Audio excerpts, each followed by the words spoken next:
Hey there friends, early morning in the shop and going to make a few more Christmas ornaments. So this year I have really become intrigued by these lantern ornaments.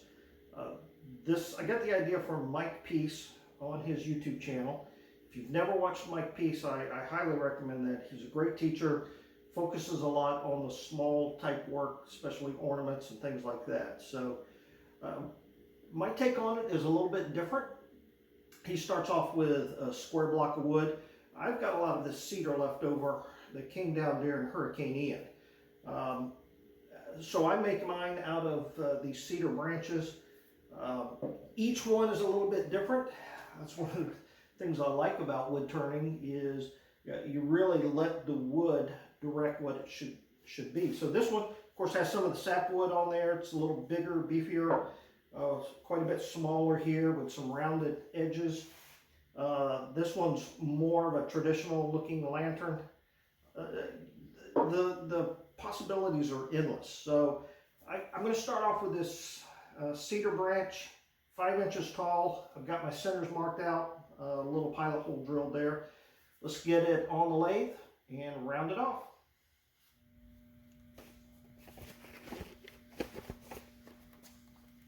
All right, when I'm turning, I wear this full face shield and respirator. This is the Trend Air Shield Pro. Reason I like this is it actually sends a blast of air along the shield. Helps keep me a little bit more comfortable. Because of this, I'm not really going to be able to talk during the video.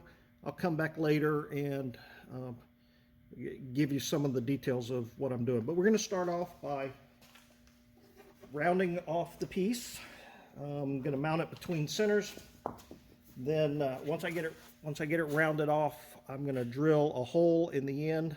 I start off with a 7/8 inch Forstner bit and drill all the way into the roof. Takes out some of the mass, then come back in with an 1.5 inch Forstner, and that allows me then to put the candle in there. So let's get started.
One of the difficulties of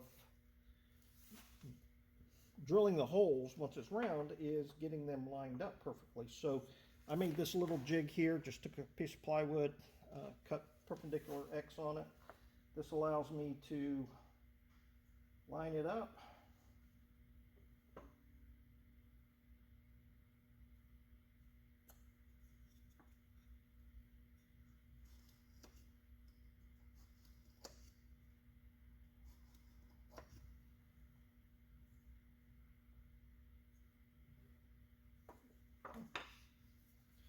Then I take my white pencil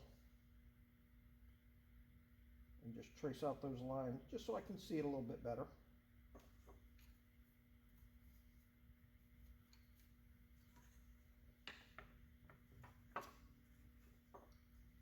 You can line up the center hole with the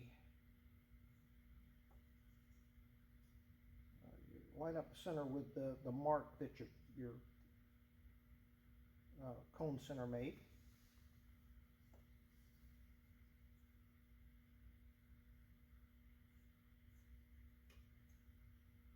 Does it need to be perfect?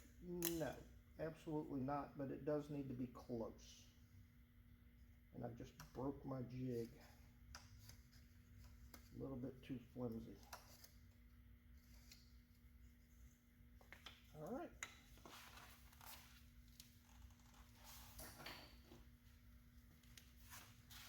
Let's mark that out.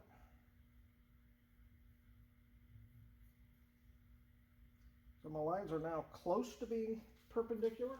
Again, they're probably not perfect, but they're close. So now with the combination square, I can line this up. Now, I know a lot of you, when you see this, you're going to cringe, because when I line this up, I'm putting the edge here on the edge of the combination square, which means this line now is not exactly lined up. But as long as you do put your combination square on the same side every time, it all works out. All right, I've done 5 of these already. Tried different methods, and this is really the one that helps me get the most consistent holes.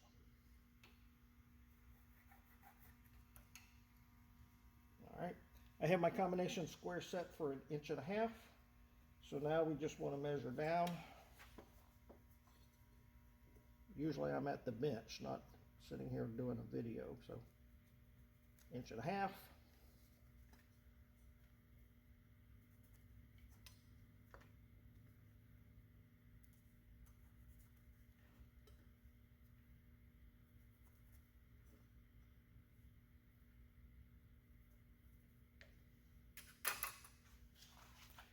Then I'll just take my drill, put a little pilot hole here. You can do this with a center punch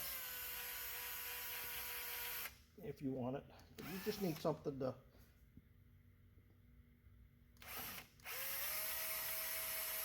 give your bit something to reference on over at the drill press.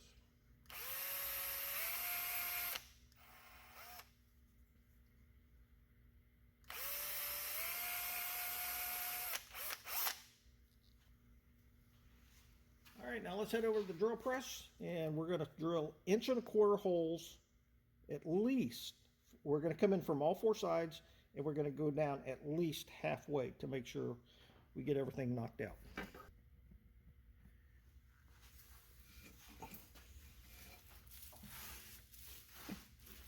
All right, you can see I've done a few of these already. So I got this little V-groove to help hold it. Slide this in, a little extra light here. I want to make sure that, first of all, I line that up.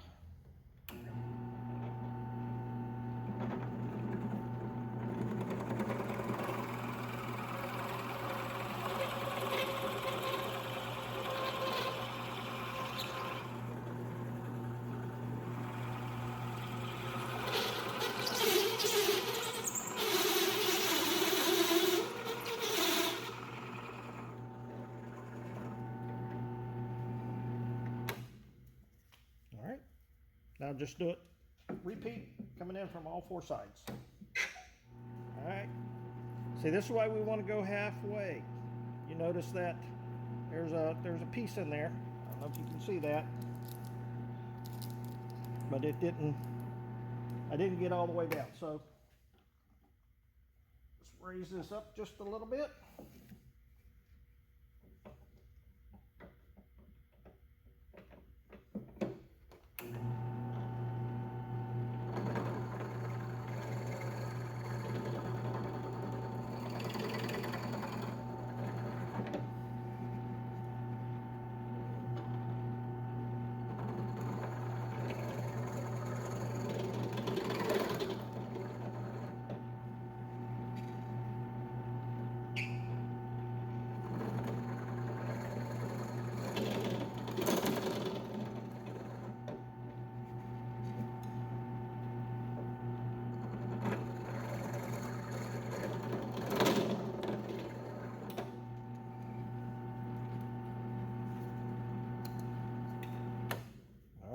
much better.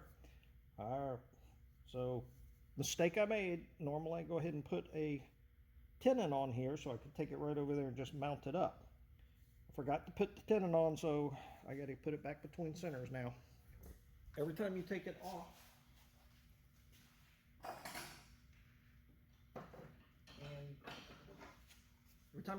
and remount it, you have the possibility of it no longer being running true. So I'm going to true it up real quick and then put the tenon on it.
All right, we're going to start with the 7/8 inch Forstner bit.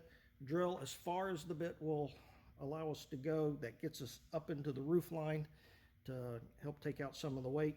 Then we'll come back with 1.5 inches.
By starting with the 7/8 first and then coming back with the 1.5 inches, it actually leaves a little lip inside there that allows your little votive to stick up again.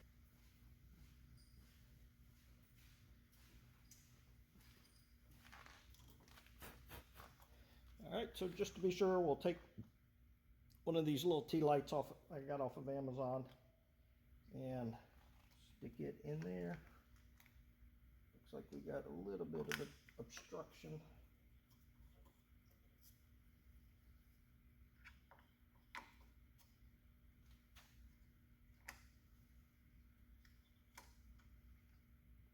Okay, good.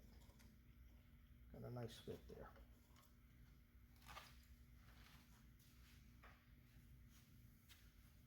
Now it's time to shape the outside. Again, this is where just be creative. Do whatever you want. I like to put the cone center back in there. Gives me a nice fit there.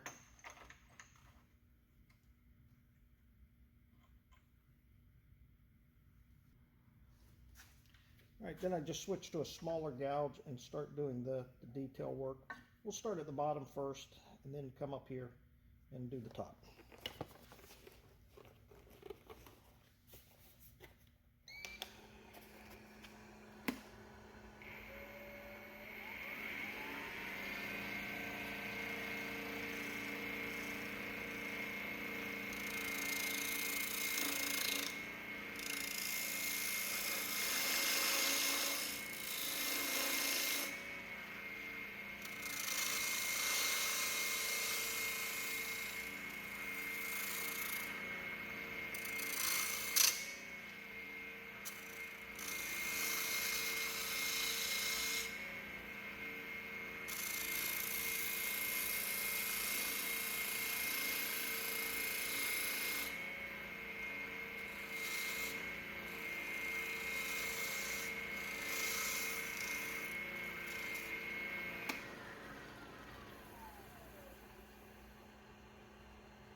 I made a little jam chuck with an 1.5-inch post on it. So this will allow me to bring the cone center back up and begin shaping this head. So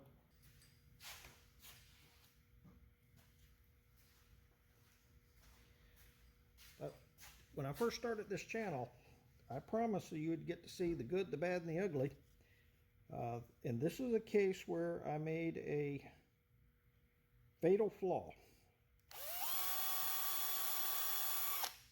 I'm still going to finish it out. I did not true up the bottom,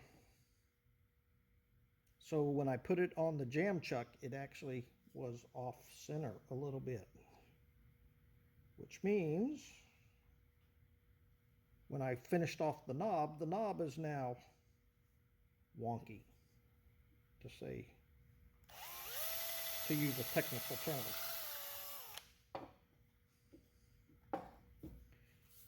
All right, so to finish it out, I just take this brass wire. You can use coat hangers, that's what Mike Peace used. You can use spring wire. There's a lot of different options that you can have. I like the look of this brass. I also like that it's so easy to work with. Just do you a small hook on each end.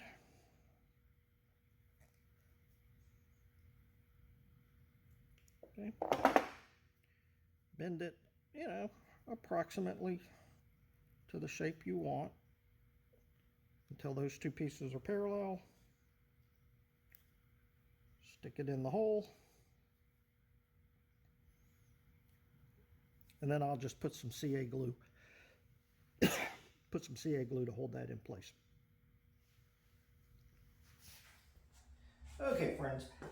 When I started this channel, I promised I was going to share the good, the bad, and the ugly. And while this one is not a complete failure, it's certainly not one of my best. And it shows you, I guess, the struggles I have trying to make videos while I'm doing my work. I lose focus. So I made a near fatal flaw because I didn't flatten the bottom. And then when I put it on my jam chuck to be able to shake the top, well, this was off center, caused the whole thing to wobble. And if you look here, you'll see this is off center. Not a complete failure, but certainly not one of my best. Of all of them, even though this one is kind of chunky looking, I really like this one because of the sapwood that's on there. It's got a kind of a beefy look. Some of them are a little bit more elegant, but hey, I had a lot of fun doing it. Learned a lot, of course. So I just get out there and you shop, make some stuff, have fun, and you know, sometimes it works out, sometimes it doesn't. But again, a lot of fun and enjoyed it. And until next time, Merry Christmas, God bless.